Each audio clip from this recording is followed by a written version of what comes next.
Všetkých vás zdravím pri mojom prvom videu. Jedná sa o predstavenie hodiniek Certina DS Action Powermatic 80. Sú to samozrejme švajčiarske hodinky. Prvé z mojej zbierky.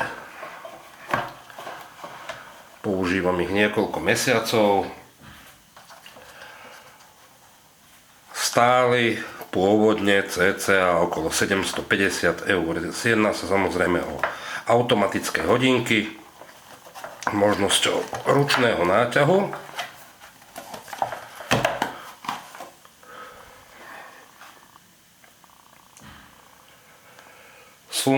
S komplikáciami dňa a dátumu. Remienok je z nerezu. Je to jeden z najlepších remienkov, nerezových samozrejme, ktoré som mal na ruke. Zatiaľ mi neodtrhli ani jediný chlp. Na remienku je potom motýlová spona.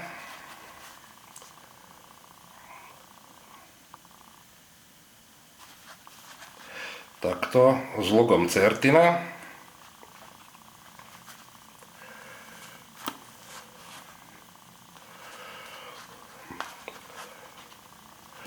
A zo spodu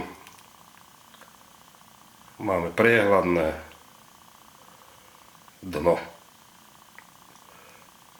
s naťahovaním hodiniek, so závožím na naťahovanie hodiniek.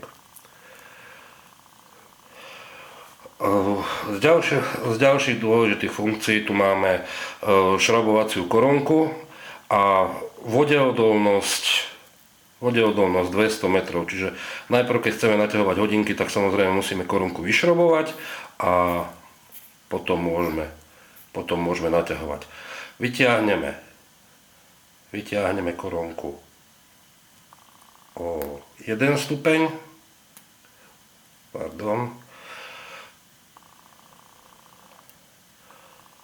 Týmto spôsobom sa menia dni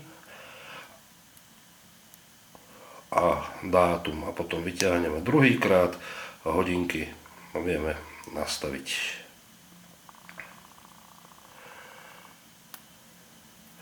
Následne zašrobujeme a v tom už máme samozrejme vodeodolnosť tých 200 metrov. Čiže s týmito hodinkami sa absolútne nemusíte báť nejak ísť do vody alebo podobne. A zároveň sú aj elegantné, takže či už na športovanie alebo na nejaké formálne príležitosti sú to absolútne univerzálne hodinky, preto ich považujem za jedny z najlepších kvázi cenovo dostupných hodiniek. Tak to bude pre dnešok všetko. Ja sa s vami lúčim. Dovidenia.